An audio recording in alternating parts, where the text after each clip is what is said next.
that I had very little confidence we would get anywhere close to this. And when I graduated, I left, went to work for Procter & Gamble, and really kind of lost touch with Western, as some graduates do.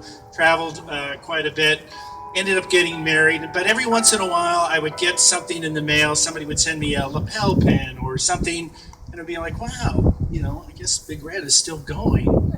That's good.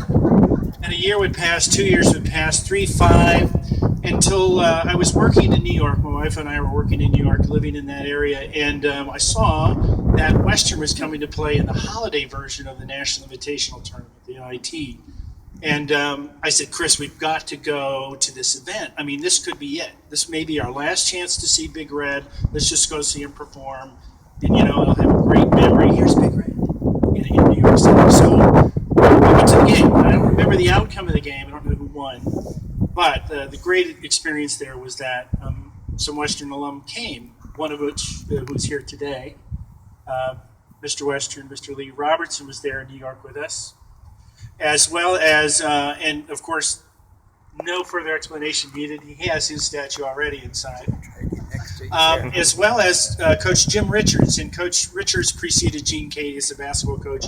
Also Western royalty, hired by He Diddle himself to coach baseball, and went on to coach the basketball team, went to the Final Four on John Oldham's staff, but both legends. And there in New York, really surprising to me, both knew who I was and knew my name and were very warm and friendly. And we had a great conversation. We partied. I sent a thank you note afterwards, thanking them for their time and graciousness. And then I got a letter back.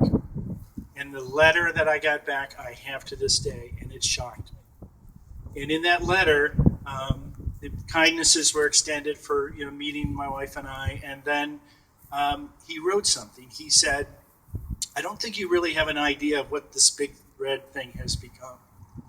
He said, they may never build a building or name it after you at this university, but this mascot will live on longer than either one of us will be alive.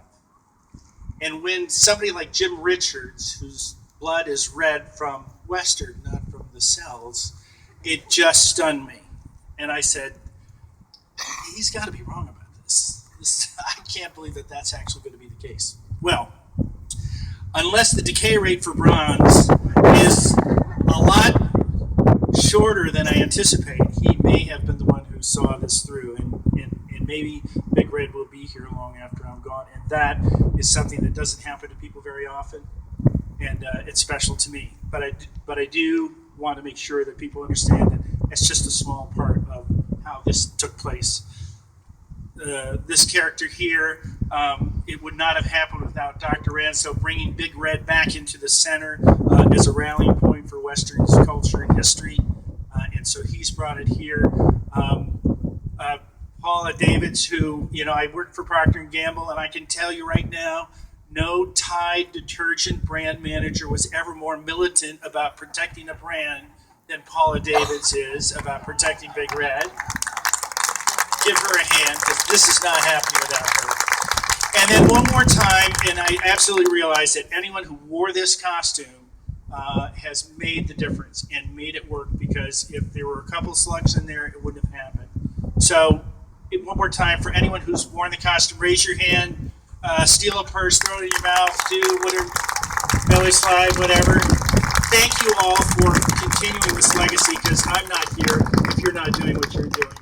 And with all of that, I agree with Dr. Ransom. This is an unusual place, and you don't realize how unusual it is until you're gone. And so enjoy what we've got here today. I thank you very much for the recognition, and the only thing I can say is go Big Red.